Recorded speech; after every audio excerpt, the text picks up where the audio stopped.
Olá, meus queridos e queridas, tudo bem? Professor Vini aqui, fazendo a nossa revisão de Geografia B, aula 2, tá? Essa é uma aula em que eu agrupo bastante assunto dentro da revisão, que basicamente a gente passa por indústria, mundo e Brasil, e também urbanização, mundo e Brasil, né? Claro, que na aula 3 eu ainda trabalho um pouco, ainda na Geografia B, de rural e urbana no Brasil, que tem uma relação um pouco mais próxima, né? Mas são aulas bem densas, então aí numa revisão tem que estar bem antenado. Galera, quando nós falamos de indústria, antes até de definir indústria e falar de fases industriais, é sempre importante lembrar que nós vivemos numa sociedade industrial, ou alguns pós-industrial, mas enfim, né? O mundo em que nós vivemos, o arranjo em que trabalhamos, né? As tecnologias que temos acesso, a forma que nos relacionamos, né? Quando dormimos, o que comemos, tudo tem muita relação com a indústria. Muitos autores entendem, né, que esse arranjo industrial foi uma das coisas que consolidou o capitalismo e a gente vive, né, nesse mundo transformado, então, por essa ideia produtiva. Galera, a indústria, ela transforma as matérias-primas, os insumos, tá, por meio de máquinas, por meio de energia, por meio de tecnologia, de trabalho, em produtos com maior valor agregado. Tá? Antes da indústria, a gente tinha, por exemplo, a ideia do artesão, do tecelão, aquele cara que pegava, por exemplo, o algodão bruto lá e transformava num processo bem simples, tá? Numa roupa, né? Que era a pessoa que pegava o couro, pegava a madeira, a cola, o fio e criava um sapato, por exemplo. A indústria, ela vem com uma nova forma produtiva, né? Com uma certa especialização do trabalho e com enfim, a ideia de máquinas, né, que funcionavam de forma não manual. A gente normalmente vai começar a contar a indústria, pelo menos de forma organizada, no final do século XVIII na Inglaterra, quando uma série de inovações, marcadas principalmente pela máquina a vapor, né, pelo motor a combustão externa, pelos teares mecânicos, por alguma outra coisinha também de fundição de ferro, né, que dá origem depois lá a máquina maiores, até mesmo o trem, surge entre Londres e Birmingham. Isso é o final do século XVIII, na Inglaterra. Esse aparecimento da indústria da Inglaterra ele não foi à toa, né? A Inglaterra tinha carvão, a Inglaterra tinha ferro, a Inglaterra tinha tecnologia, tá? Então ela já tinha máquina, já tinha motor a vapor antes dessa data. Eles tinham um mercado mundial de colônias que davam insumo para eles. Eles também tinham um grande mercado consumidor, né, desses produtos que eram transformados, esses insumos que vinham das colônias eram transformados na metrópole e depois vendidos no mundo inteiro. Então eles tinham um mercado consumidor, eles tinham um mercado fornecedor e eles tinham as tecnologias e obviamente o dinheiro, o capital, né, advindo do capitalismo comercial dentro da Inglaterra que possibilitava surgir esse arranjo industrial, né? Não teria esse arranjo industrial se não tivesse tecnologia, se não tivesse insumo interno e externo, se tivesse também ninguém para comprar, né?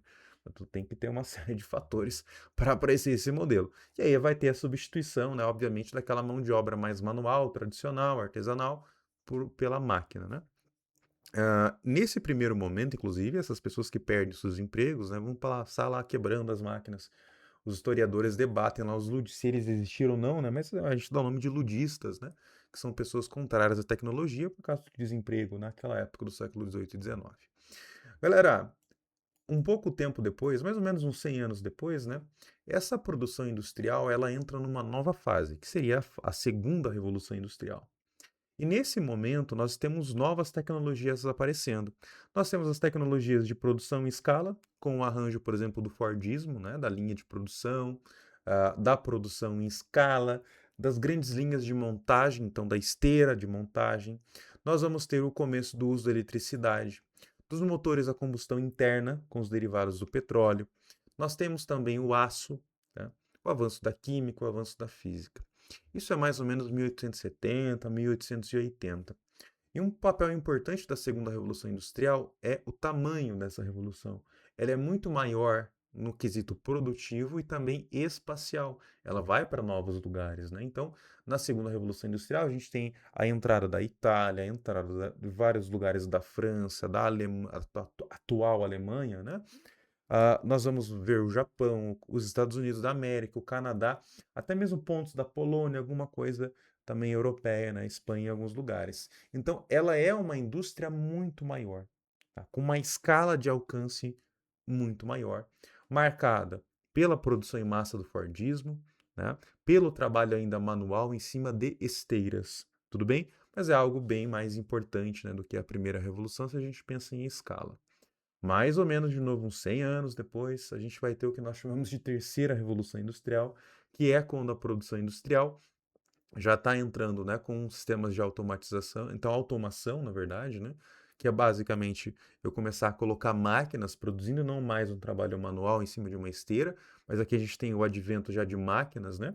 A gente vai também ter o advento da ideia do just in time, a gente só produz para o momento, a gente não produz em escala, naquela condição de grandes estoques. É um mundo muito mais rápido, é um mundo muito mais dinâmico, que justamente possibilita uma desconcentração industrial. O transporte e a comunicação elas não são muito mais problemáticas, é algo que se faz muito mais rápido.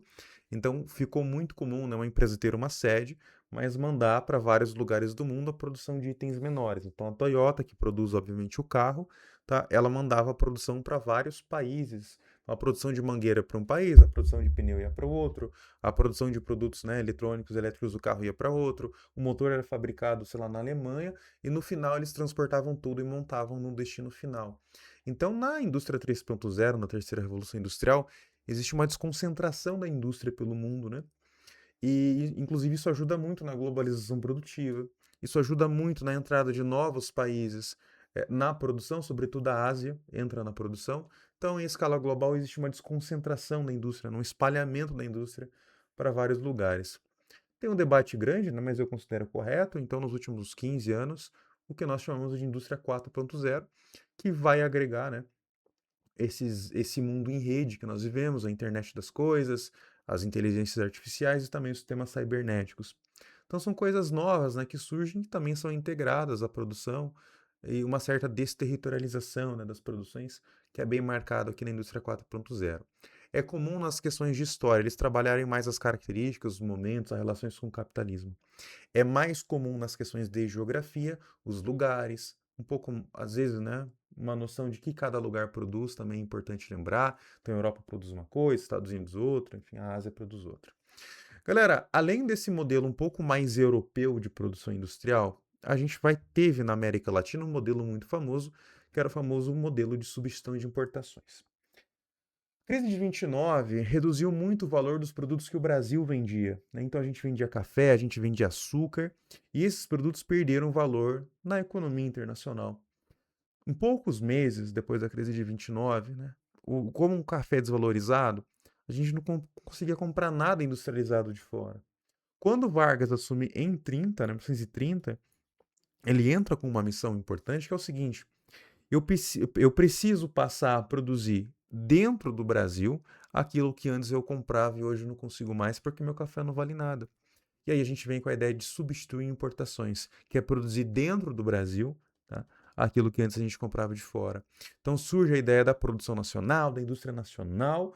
Claro que ele passa, né, por duas fases, enfim, o Vargas, uma que é a criação da indústria de base, que é mais varguista mesmo, vai de 30 a 56, que vai ser a Petrobras, a CSN, a Vale do Rio Doce, que eram aquelas empresas que tinham um grande foco, né, em basicamente conseguir criar dentro do território nacional aquilo que era necessário à produção interna. Então, se eu quero aumentar a indústria no médio e longo prazo, eu tenho que ter ferro, eu tenho que ter aço, eu tenho que ter energia bruta, energia elétrica, enfim, tem que ter estrada, tem que ter pavimentação. Então, a gente faz tudo para conseguir isso. A Petrobras, CSN e Vale do Rio Doce é a tríade tradicional das provas, né? São todas empresas quase públicas, até mesmo as empresas privadas tinham participação do Estado muitas vezes no modelo nacionalista de produção. Além disso, né, proibia muitas vezes a compra de produtos estrangeiros. Então você proibia a compra do produto americano, do francês, do alemão, para, obviamente, dar prioridade ao produto brasileiro com o intuito de criar uma indústria nacional. Galera, esse modelo de substituir importações aos anos 30, anos 40, anos 50, foi um modelo interessante, né, como, como forma produtiva. Conseguiu elevar, né, muitos países, né, o México, Argentina, Brasil, a um certo status industrial interessante. a principal consequência sempre lembra da urbanização, né? Para nós aqui do Brasil, a nossa urbanização, pelo menos né, um aumento gradual e expressivo dos ambientes urbanos, se dá a partir da indústria. Claro que depois tem, né, uma mecanização agrícola na década de 60 e 70, que também começa a acelerar o crescimento das cidades, mas esse é um assunto mais da aula que vem, tá? Gente, um problema sério que cai muito em prova. Os modelos que nem a gente teve no Brasil, em que o Estado concentrava, né, a produção industrial em determinados lugares, fez com que esses espaços crescessem mais do que o restante. Isso foi muito comum no Brasil. O Vargas vai escolher o eixo Rio-São Paulo como local de concentração de indústrias. Então, na década de 30, na década de 40, 50, o eixo Rio-São Paulo cresce muito mais do que o restante do Brasil, o que levou muita desigualdade. Enriquece o país, enriquece essas regiões, mas também aumenta a desigualdade. E a gente teve, né, obviamente, nesse aumento de desigualdades, JK para frente é mais comum, aquela noção da superintendência de desenvolvimento. Então, a Sudene, a Sudan, a Sudeco, que eram superintendências criadas, então autarquias, empresas públicas criadas, para levar o desenvolvimento regional, justamente para diminuir essa desigualdade interna, né, que havia acontecido a partir do crescimento expressivo do Sudeste. Beleza? Opa, definimos então que a indústria tem 4 fases, que a indústria nasce na Europa como forma produtiva ligada ao capital inglês, depois se expande para outros países da Europa e da América do Norte e o Japão, tá? Avança para os países aqui da América Latina com o modelo de substituir importações. Na década de 60, na década de 70, tá? Também tem um outro modelo de produção industrial que é o modelo de plataforma de exportação. Também é uma forma produtiva industrial, mas diferente da nossa. Nós temos 2 grupos de países, tá? Singapura, Hong Kong, Taiwan e Coreia do Sul, que são o que a gente chama de tigres asiáticos. Tá? Então, são os primeiros países da Ásia que começaram nesse modelo. Década de 60, o Japão, né? Pô, tava boneco, né? Crescimento expressivo, uma grande população, não tem uma área tão grande também. Era um momento de melhores comunicações e já melhores transportes. O que os japoneses fizeram? Começaram a mandar parte de suas produções, tá, e desenvolvimento para países vizinhos. Os mais famosos desse primeiro momento a gente chamou de tigres asiáticos, que são os 4 que eu coloquei. Então a Coreia do Sul concentrou boa parte da produção, né, ou pelo menos o início de uma produção automotiva. Taiwan vai para a parte um pouco mais elétrica e eletrônica, né? A Singapura acaba indo para um caminho um pouco mais de transportes. Hong Kong, um grande sistema financeiro, até mesmo lugar de férias desses camaradas aqui. Esses países, apesar de serem muito pobres, tiveram um desenvolvimento expressivo depois da década de 70, década de 80, década de 90. E nesse momento começam a se tornar mais ricos. Aí eles surfaram, né? Foram países que tiveram um grande avanço econômico e também social nesse momento. Claro que com ditaduras, claro que com vários problemas sociais, tá? Mas conseguiram atingir um bom estado de desenvolvimento. Na década de 80 para a década de 90, parte da produção japonesa, até mesmo dos tigres asiáticos do Japão, da China, dos Estados Unidos, começa a ir para outros países da Ásia, que são os países que a gente vai chamar de novos tigres. O que esses camaradas ricos ou mais pobres, que são os novos tigres, têm em comum? Eles receberam indústria de fora com um salário, né? Então, ó, eu sou lá de, por exemplo, Coreia do Sul. Eu, né, o líder sul-coreano, falo pro Japão, cara, tu vai vir para cá, o salário é uma mixaria, minha moeda desvalorizada. Tá? Você não tem, não vai pagar imposto, beleza? Eu te garanto o porto, te garanto a rodovia. Não vai ter greve, porque se tiver greve eu sento o cacete em todo mundo, beleza? Tem um banco aqui do meu parceiro que vai te financiar e você pode produzir no meu país, tá? Não tem nada ambiental, não tem lei ambiental alguma e a gente vai produzir bastante, você vai ganhar dinheiro e eu, né, que sou um país que tô aqui colhendo bambu, né, cara, comendo arroz com barro, vou ter uma, uh, um local produtivo industrial que obviamente vai agregar bem mais valor à minha produção do que aquilo que eu já faço. Tranquilo? Também são países que surfaram, né, de uma forma positiva nesse modelo. É claro que esse modelo, gente, tem problemas, né? O modelo, se a gente pega os países mais ricos, né, então os países da Europa, pelo menos a Europa mais enfim, ocidental, né? Se a gente pega também os países dos Estados Unidos da América, Canadá, Japão, eles tiveram uma urbanização e um processo industrial relativamente planejado, um pouco mais lento também, né? Um pouco mais longo, né? Se a gente olha. Nesses espaços de países mais ricos, a urbanização ela foi problemática. Esse processo industrial urbano teve problemas, mas eles tinham dinheiro, né? Eles tinham planejamento, eles conseguiram, obviamente, criar um espaço urbano muito mais agradável do que o restante do mundo, porque tiveram mais tempo, dinheiro e planejamento. Né? Com dinheiro é mole, já falava Gini Geno. Apesar disso, a gente não pode esquecer que também tiveram problemas sérios, né? Se você pegar Oliver Twist, por exemplo, o cara tá narrando isso, né? Se tu pega, por exemplo, aqui essa imagem, né, do grande smog lá de 52, se não me engano, de Londres, então a gente tinha um problema ambiental sério ali, né? Nesse ambiente mais urbano e industrial de Londres. Mas hoje, né, olhando para o século XXI, foram países que fizeram uma transição rural urbana bem interessante a partir da Revolução Industrial. Esse processo em países pobres, pô, já é uma outra conversa, né?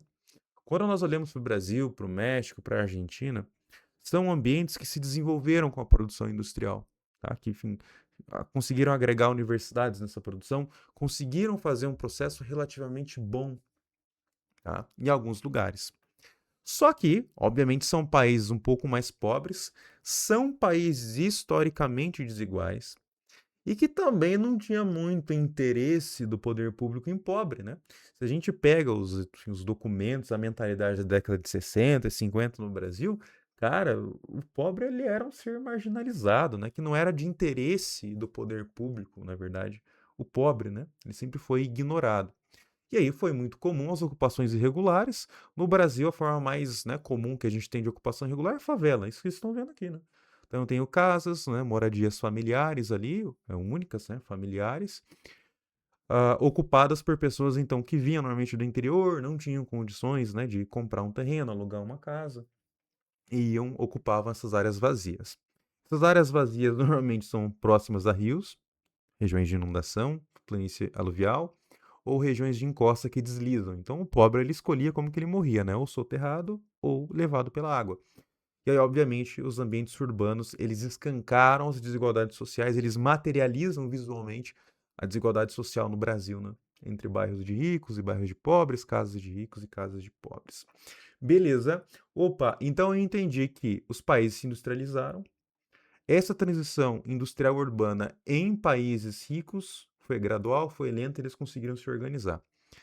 Em países mais pobres como é o Brasil, né, não foi algo tão simples. Tem lugares bons, mas também tem muitos lugares ruins que não tiveram a adequação necessária de planejamento, né? São lugares com pessoas pobres, que têm risco, beleza? E, obviamente, o Estado não tem muito interesse de reaver isso. Galera, esse crescimento urbano no Brasil, ele deve ser encarado pelos documentos do IBGE. E aqui é uma grande característica minha, eu não trabalho com coisas de fora. Como sou um professor de geografia formado no Brasil, tá? Acompanho os trabalhos produzidos no Brasil. As provas são feitas por brasileiros. Não adianta a gente querer importar concepção que não é nossa, beleza? Eu sempre começo a analisar para vocês o REGIC, que é um estudo do IBGE chamado Regiões de Influência das Cidades. O último encontro, pelo menos estou gravando, né, oficial, ali, prático, 2018, né, válido, né, em larga escala. Galera, o REGIC, ele fala que algumas cidades brasileiras são mais importantes do que outras, tá? Vamos começar com São Paulo. São Paulo tem um status único, né, a área de São Paulo. Ela é chamada de Grande Metrópole Nacional. Claro que é São Paulo, mais, né, a área metropolitana direta. Então, a área conurbada à cidade de São Paulo. Não pega só São Paulo. Essa metrópole, que é a grande metrópole nacional, ela basicamente é o ambiente urbano mais importante do Brasil. Escola, universidade, saúde, política, sistema financeiro, a gente depende de São Paulo, né, em larga escala. Depois de São Paulo, que é a grande metrópole, a gente tem um nível hierárquico abaixo, que são as metrópoles nacionais. E aí eu tenho Brasília e tenho Rio de Janeiro.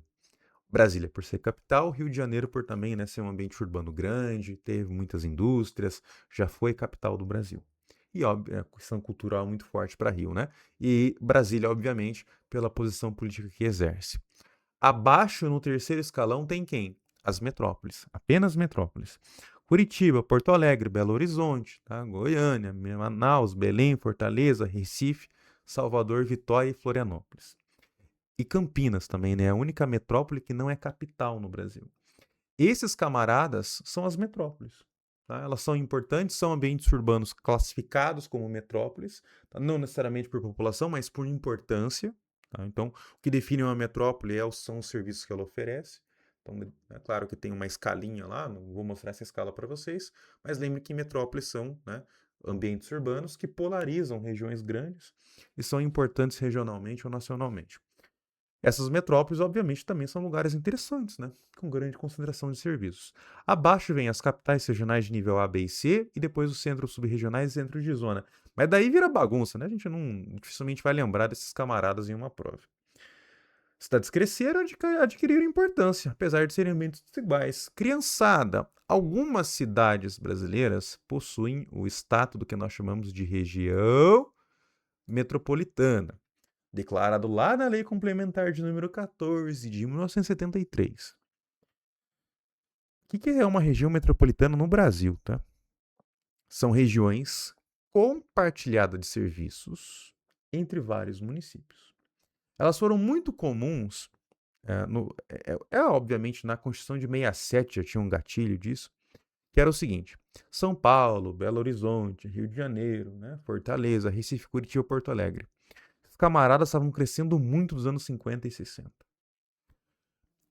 Muitas pessoas que iam para São Paulo, Curitiba, né, eles não necessariamente viviam em São Paulo ou Curitiba. Tá? Vou pegar Curitiba como exemplo, que é a minha cidade, mas pode ser qualquer uma do Brasil. Então a galera vinha do interior ou para trabalhar na indústria, né, ou enfim, porque a terra foi mecanizada, não tinha mais trabalho no campo, vinha para a cidade, ou ocupar a favela. Só que o cara, ele não tinha dinheiro para ficar em Curitiba, então ele ia lá para o Fundão de Colombo, tá? Ao redor de Curitiba. O mano ia lá para Campo Largo, né, pra Ferraria, lá para Campo Magno, Jardim Boa Vista, tudo bem? Ia lá para São José dos Pinhais, quase na Serra do Mar. E ele começava a fazer um trajeto diário para Curitiba de ônibus, né? O famoso movimento pendular, né? Aquele movimento diário que o cidadão fazia. Ia para a cidade grande, trabalhava, estudava, roubava, vendia ilícitos, depois ele voltava lá para a cidade dele. É um movimento diário, né? Feito lá, normalmente de ônibus ou de carro. Cara, eu tenho que ter primeiro um ônibus que passa por, né, mais de um município. Então, às vezes, o cara sai lá de Contenda, sai lá da Lapa, por exemplo, né? Lapa tá aqui, tá faltando, mas Lapa faz parte da RM de Curitiba. Então o cara saía da Lapa, passava por Contenda, Araucária, chegava em Curitiba. Trabalhava, depois voltava. Araucária, Contenda e Lapa. O ônibus que levava o camarada era da Lapa, mas pegava a gente em Contenda, pegava a gente em Araucária e depositava em Curitiba. Eu ia pegando o dinheiro de todo mundo. Depois ele voltava lá, deixava a galera em Araucária, Contenda e Lapa. Em Curitiba ele destrói asfalto, mata o motoqueiro. Tá? Curitiba que tá arcando com tudo isso. Então começou assim, a ter um problema de governança, né? A coleta de lixo, mesma coisa. Então, a gente coletava o lixo, tinha que deixar em algum lugar, né? Então, aparece esse dispositivo legal no Brasil, ele vai ser implementado de fato em 73, as primeiras regiões metropolitanas, que é o seguinte: o Estado, hoje, né, hoje, século XXI, o governo estadual, ele cria uma empresa, tá, um órgão, né, seccional, que vai administrar a região metropolitana. Então, é como se fosse um grande consórcio de municípios administrado por uma empresa do Estado. Tá? E, obviamente, essa empresa do Estado faz o gerenciamento local de linha de ônibus, de transporte de pessoas, de coleta de lixo, de energia elétrica, do sistema de saúde, justamente porque é um ambiente vivo, né, e integrado. E como envolve mais de um município, quem tem que lidar é o Estado. Caso uma região metropolitana envolva, tá, mais do que dois estados, né? Então, dois estados ou mais, né? Aí forma que a gente chama de RID, né? Que é uma região integrada de desenvolvimento. A mais famosa sempre é Juazeiro e Petrolina, lá no Rio São Francisco. Galera, para ter região metropolitana tem que ter conurbação? Não, tá? Eu peguei aqui Curitiba, por exemplo, Adrianópolis, eu tô Ulisses lá no Vale da Ribeira, né? Pô, é da RM de Curitiba, da região metropolitana de Curitiba. É conurbada, mas nem de longe, tá? Eu peguei uma outra coisa para mostrar o que é a metrópole de Curitiba. Normalmente a gente vai considerar, né, a área metropolitana, a metrópole, como uma área conurbada. Então eu peguei essa imagem para vocês. Tá? Então, normalmente, se eu falar, por exemplo, a região metropolitana de Curitiba, ela é maior do que a metrópole. Tá? A metrópole é mais a área conurbada, o município principal mesmo. Tá? Isso é aqui na condição. Também tem as classificações mais internacionais de cidades, né, galera? cidades, né, que superam 10 milhões de habitantes na área conurbada, mega cidade. Quem define isso é a ONU, beleza? Então, mega cidade, vocês estão vendo aqui. São os ambientes urbanos conurbados com mais de 10 milhões de habitantes. São mais comuns aonde? Em países mais pobres, tá? Então, hoje, no século XXI, no, que a gente poderia. Eu não gosto dessa classificação, mas tudo bem, mas o que seria, sei lá, o sul global, né? Então, tem uma concentração um pouco maior de megacidades no sul global por condições de baixo planejamento. As pessoas vão todas de uma vez para a cidade, Estado não coordena nada, e elas acabam se concentrando mais em países mais pobres, né? Também tem o conceito de cidades globais, né, cara? Cidade global são as cidades importantes para o mundo dentro do capitalismo, que tem a sede das grandes empresas, inclusive é classificada nisso, né? Então sede de grandes multinacionais, sede de grandes bancos também. Elas se concentram muito mais em países ricos. Então, se a gente fizer um recorte dos países mais ricos do mundo, né? Então a gente vai ter, obviamente, uma concentração maior ali de cidades globais. Vou pegar a Austrália também aqui, pegar, enfim, é mais comum. Tá? País aqui pobre vai ter menos. Tem alguns problemas também urbanos que a gente tem que lembrar. Tá? Favelização a gente já falou, segregação socioespacial, né? Bairros de ricos e bairros de pobres, desigualdade social, tudo bem. Tem um que sempre me pega que é a gentrificação. Vamos pegar as cidades mais ricas do planeta. Tá? Vou pegar as cidades globais de maior importância. Então, ou as megacidades aqui mais ricas, ou de países de renda média como o Brasil, ou as cidades mais ricas da Europa, também dos Estados Unidos e do Japão, que não são megacidades. Esses ambientes urbanos são interessantes. E muitas vezes um bairro, né, é mais tradicional, ali um bairro decadente, que não vale nada, começa a receber investimentos do mercado imobiliário. Esse investimento do mercado imobiliário faz com que naquela região tenha um aumento do preço, né? Então começam a aparecer já empreendimentos, condomínios, mercados mais caros, clubes. As pessoas começam a comprar, né, casas velhas e começam a transformar aquilo em prédios, e um ambiente urbano, normalmente em cidades grandes, começa a se enriquecer. A prefeitura às vezes incentiva isso, então tem às vezes uma anuência do poder público, só que isso expulsa populações locais, né? Então aquele bairro que ele era ruim, mas ele era ainda próximo ao centro, com alguma infraestrutura, as pessoas que ali viviam, que ali pagavam aluguel, têm que ir embora. São expulsas, né? Isso que a gente chama de gentrificação, que seria um enriquecimento de um bairro. Ele diminui o acesso a serviços urbanos. Tranquilo? Galera, na aula que vem as duas fases de urbanização do Brasil, a primeira, né, ligada mais à indústria, a segunda ligada mais às cidades médias, né? Então a desconcentração industrial e também a interiorização do agronegócio e também um pouco mais do campo brasileiro. Fechou? É sempre uma satisfação. Muito obrigado, bons estudos e até mais.